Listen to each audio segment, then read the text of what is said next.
Once upon a time, the rainbow visible in the sky after a storm represented all the colors there were. Our Earth was designed that way.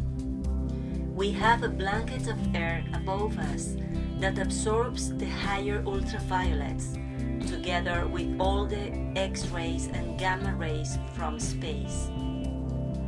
Most of the longer waves that we use today for radio communication were once absent as well.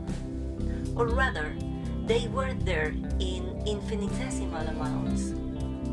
They came to us from the sun and stars, but with energies that were 1 trillion times weaker than the light that also came from the heavens. So weak were the cosmic radio waves that they could have been invisible, and so life never developed organs that could see them. The even longer waves, the low-frequency pulsations given off by lightning, are also invisible.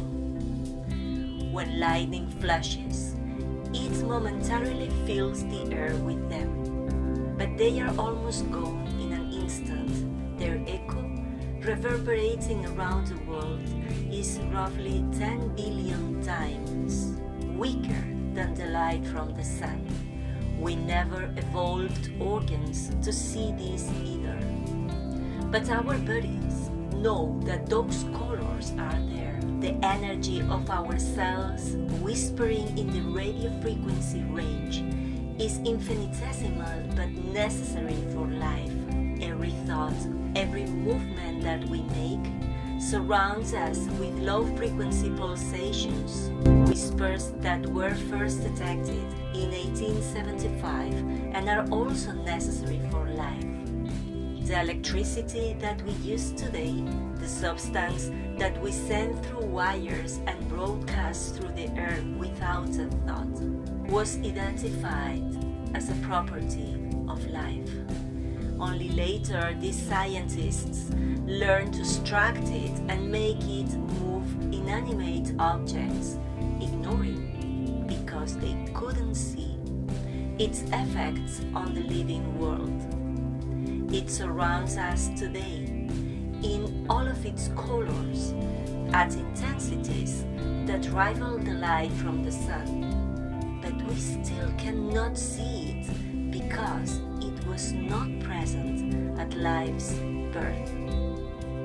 We live today with a number of devastating diseases that do not belong here, whose origin we do not know, whose presence we take for granted and no longer question.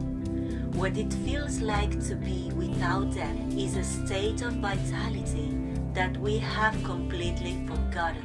Anxiety disorder, afflicting 1/6 of humanity, did not exist before the 1860s, when telegraph wires first encircled the earth.